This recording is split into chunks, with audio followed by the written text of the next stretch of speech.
आज भी आप लोगों का एक्सरसाइज 56 का ही होगा। कल एक्सरसाइज 56 का क्वेश्चन नंबर 8 तक हो गया था। आज 9 से होगा। क्वेश्चन नंबर 9 में है गायत्री 2 रुपये प्रति आम के दर से 50 आम खरीदती है। इस क्वेश्चन में जो बिजनेस है वो आम का बिजनेस है और वो गायत्री है बिजनेस करने वाली। वो 50 आम खरीदी जा करके पहले 2 रुपये प्रति आम की दर से। उसके बाद जब वो आई ले करके तब पता चला कि 6 आम सड़ गए। अब जब वो बेचने जाएगी आम को तो क्या सड़ा हुआ आम कोई खरीदेगा? नहीं सर। तो 6 आम सड़ गए। अब पूछ रहा है कि वह शेष आमों को, जितना आम उसके पास अच्छा बच गया, उस आमों को किस दर से बेचे, यानी एक आम को कितने रुपये में बेचे, किस दर से आमों को बेचे कि उसे 10 रुपया का लाभ भी हो। ठीक है, लाभ दिया हुआ है, 10 रुपया का लाभ होना चाहिए और क्रय मूल्य भी दिया हुआ है, लेकिन क्रय मूल्य को थोड़ा सा कैलकुलेट करके निकालना होगा। क्रय मूल्य दिया हुआ है एक आम का 2 रुपया, तो 50 आम का निकाल लेंगे। सबसे पहले हम लोग वही कर लिए। 50 आम का क्रय मूल्य बराबर 50 गुने 2 बराबर 100 रुपये, क्योंकि एक आम का क्रय मूल्य है 2 रुपये, तो 50 आम का हो गया 100 रुपये। एक चीज निकल गया। और लाभ भी दिया हुआ है, लाभ दिया हुआ है 10 रुपये। ठीक है, तो लाभ यहाँ पर दिया हुआ है 10 रुपये। और सबसे पहले दिया हुआ है कि 6 आम सड़ा निकल गया। तो 6 आम जब सड़ा निकल गया तो बचा उसके पास शेष 44 आम। अच्छा, 44 आम को ही वह बेच सकती है। खरीद के तो लाई 50 आम, लेकिन 44 आम ही उसका बिकेगा।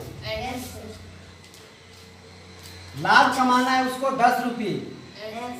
इसका मतलब पूरा विक्रय मूल्य उसका होना चाहिए क्रय मूल्य प्लस लाभ, यानी 110 रुपये, क्योंकि 100 रुपये वो क्रय मूल्य लगाई है, पूंजी लगाई है। 10 रुपये लाभ कमाना है, तो 110 रुपये में उसको पूरा आम को बेचना पड़ेगा। और कितना आम को? 44 आम को ही 110 रुपये में बेचना उसको जरूरी है, तभी लाभ 10 रुपये का हो पाएगा। ठीक है, लेकिन आपको क्वेश्चन में पूछा है प्रति आम का विक्रय मूल्य, यानी एक आम का, तो 44 आम का विक्रय मूल्य तो निकल गया, 110 रुपया होना चाहिए। लेकिन यहाँ पर प्रति आम पूछ दिया है, इसलिए हम एक आम का निकाल दिए एक ही नियम से। चूंकि 44 आम का विक्रय मूल्य 110 रुपया, इसलिए एक आम का 110 बटे 44। जब इसको काटे तो आया 5/2 रुपया, इसको पॉइंट में चेंज किया तो आया 2.50। इसीलिए हम लास्ट में लिख दिए। इसलिए विक्रय मूल्य बराबर 2.50 रुपये प्रति आम, यानी 2 रुपये 50 पैसे प्रति आम जब वो बेचेगी तो 44 आम को बेचने पर उसको 110 रुपया प्राप्त होगा। 100 रुपया उसका पूंजी लगा था, तो 10 रुपया का लाभ हुआ था। ठीक है, देखिए क्वेश्चन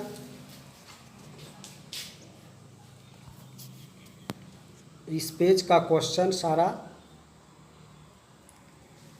क्वेश्चन नंबर 15 तक इस पेज में है। अब आप इधर देखिए क्वेश्चन नंबर 10। क्वेश्चन नंबर 10 में है प्रशांत एक कलम 23 रुपये में खरीदा और अखिलेश भी एक दूसरी कलम 20 रुपये में खरीदा। दोनों जो है एक एक कलम खरीद लिए और दोनों मिल करके दोनों पेन को बेच दिए और दोनों पेन को बेचने पर 48.50 रुपये उन लोगों को मिला। किस पेन का कितना मिला ये नहीं लिखा हुआ है। प्रशांत वाला पेन का कितना मिला, अखिलेश वाला का कितना मिला ये नहीं कहा। लेकिन ये कहा है कि दोनों मिला करके 48.50 रुपये में उन्होंने बेच दिया। तो उन दोनों को मिलाकर कितना लाभ हुआ? तो पहले हम लोग निकालेंगे दोनों को मिलाकर क्रय मूल्य क्या है।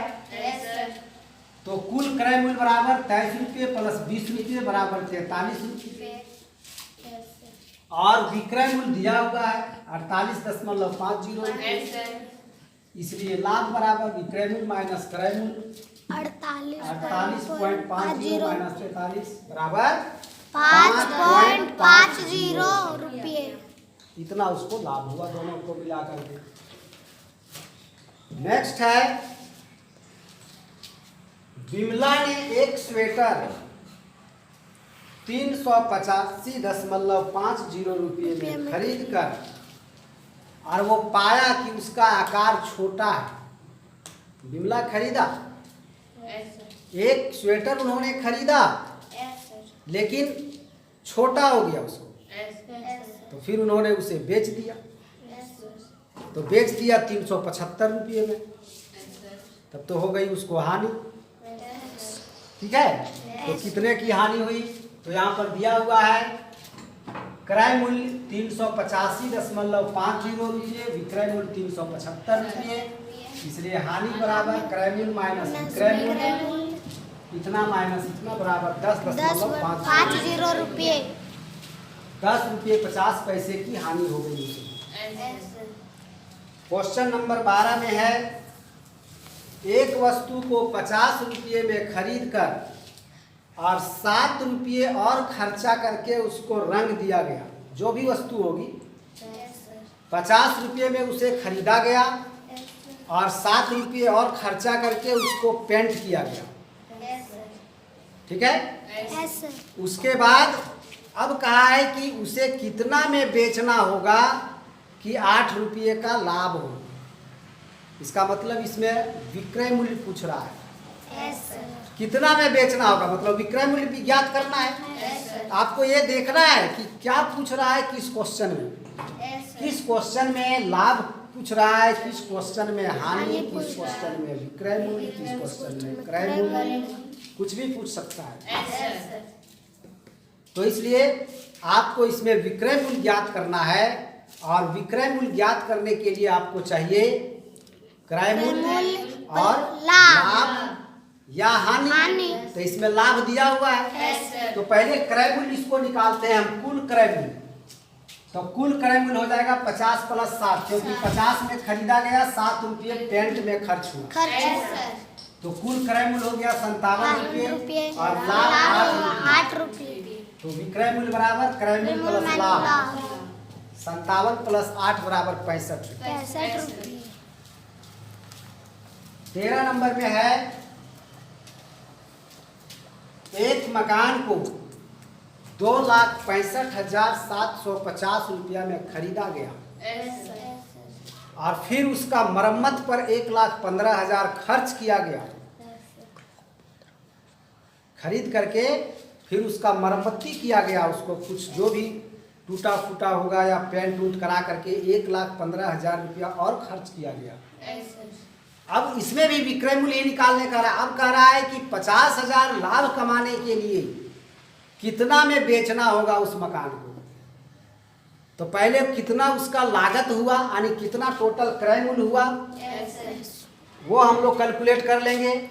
तो 2,65,750 में खरीदा था, 1,15,000 खर्च किया मरम्मत पर, तो टोटल क्रय मूल्य हो गया उसका 3,80,750 रुपये, और लाभ कमाना है 50,000 रुपये। तो क्रय मूल्य प्लस लाभ बराबर विक्रय मूल्य हो जाता है। ठीक है, इसलिए विक्रय मूल्य बराबर क्रय मूल्य प्लस लाभ। 12 नंबर क्वेश्चन और 13 नंबर में कोई अंतर नहीं है, सेम क्वेश्चन है। तो विक्रय मूल्य बराबर क्रय मूल्य प्लस लाभ 3,80,750 प्लस 50,000 बराबर 4,30,750 रुपये। ये आपका इसका आंसर हो गया। इतना में बेचना होगा, तभी उसको 50,000 रुपये का लाभ होगा। नेक्स्ट है क्वेश्चन नंबर 14। इसमें बिजनेस हुआ है एक टीवी सेट पर टीवी सेट को 12,560 रुपये में खरीदा गया और 40 रुपये उसे लाने में खर्च हुआ। अब 400 रुपये लाभ कमाने के लिए उसे कितने में बेचा जाए, यानी विक्रय मूल्य निकालना है।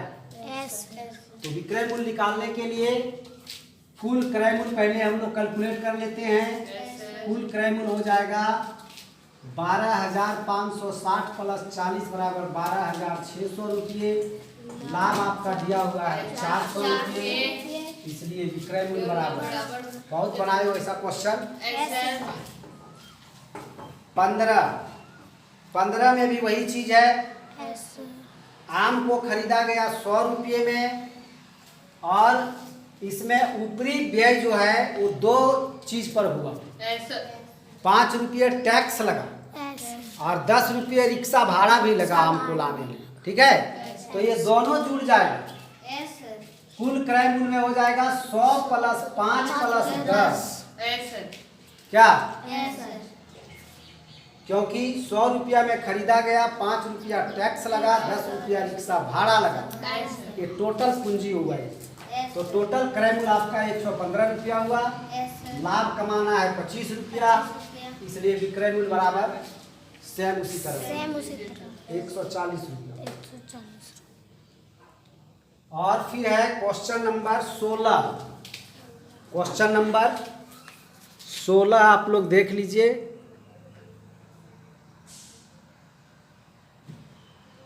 आ गया,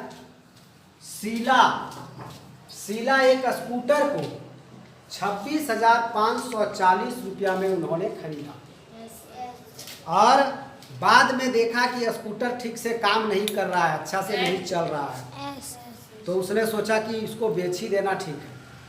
तो थोड़ा मरम्मती भी कर लिया, उसको मरम्मत पर 1260 रुपया और खर्च किया और उसके बाद उन्होंने उसे 27,000 रुपये में बेच दिया। तो उसे कितने रुपये की लाभ या हानि हुई, ठीक है। इसमें पूछ रहा है कि लाभ हुआ या हानि हुआ, वो ज्ञात करें। तो इसके लिए हमको पहले क्रय मूल्य और विक्रय मूल्य ज्ञात करना पड़ेगा। तो क्रय मूल्य हो गया 26,540 प्लस 1260 रुपया मरम्मत पर खर्च किया है, वो क्रय मूल्य में ही जुटेगा। और विक्रय मूल्य दिया हुआ है 27,000 रुपया। तो अब हम देख रहे हैं कि ज्यादा क्या है, क्रय मूल्य की विक्रय मूल्य? क्रय मूल्य है ज्यादा, इसलिए उसको हानि हो रही है। ज्यादा उसको खर्चा पड़ गया और कम मिल रहा है बेचने के बाद, इसलिए हानि हो गई। तो हानि बराबर क्रय मूल्य माइनस विक्रय मूल्य। 27,800 माइनस 27,000 बराबर 800 रुपये हानि। 800 रुपये क्या हुई? हानि हुई। और इसी के साथ आपका ये चैप्टर लास्ट कर रहा है लाभ हानि का।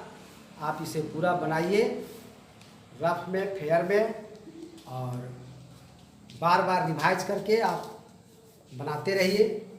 धन्यवाद।